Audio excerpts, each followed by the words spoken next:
Hello, ഇന്ന് ഞാൻ എങ്ങടാ പോണേന്നല്ലേ?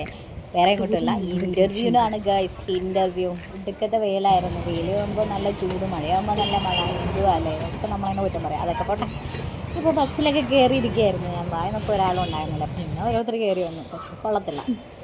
അങ്ങനെ ഞാൻ ഇൻ്റർവ്യൂ ചെയ്യാനായി സ്ഥലത്തെത്തി. പക്ഷേ ഞാൻ മൂഞ്ചി. കാരണം എല്ലാവരും ചെയ്ത് പോയിട്ടുണ്ടായിരുന്നു. പിന്നെ ഒരു ഇത്ത മാത്രം അവിടെ ഇരിക്കുന്നുണ്ട്. അത് ഇൻ്റർവ്യൂവിനല്ലെന്ന് എനിക്ക് മനസ്സിലായി. എൻ്റെ ഒരു ദീർഘദൃഷ്ടി കൊണ്ട് ഞാൻ മനസ്സിലാക്കിയതാണ്. അങ്ങനെ ഇയാളാണെങ്കിൽ കാട്ടുമുക്കത്ത് ഓഫീസ് ഇട്ടിട്ട്, അങ്ങനെ പറയാൻ പറ്റില്ല, കാട്ടുമുറ്റത്താണ് കേട്ടോ. അങ്ങനെയൊക്കെ തന്നെ നിങ്ങൾ ഉദ്ദേശിച്ചാൽ മതി. അങ്ങനെ അതൊക്കെ കഴിഞ്ഞ് ഞാൻ വീട്ടിലെത്തിയപ്പോൾ നല്ല ലേറ്റായി. പിന്നെ നല്ല സ്മെല്ല് നോക്കിയപ്പോൾ ആരാ ആരാ ആരാ ബീഫ്. പക്ഷെ ഞാൻ കഴിക്കില്ല, അതുകൊണ്ട് ഫ്ലോപ്പായി. അങ്ങനെ അതൊക്കെ കണ്ട് മതി പറഞ്ഞ് ഞാൻ ഇന്ന് ഇത് നിർത്താമെന്ന് വിചാരിച്ചു ഈ പരിപാടി. അപ്പോൾ എല്ലാവരുടെ അടുത്തും പിന്നെ കാണാം, കേട്ടാ. പിന്നെ ഈ തരുന്നുമ്മ വേണ്ടവർ മാത്രം എടുക്കുക.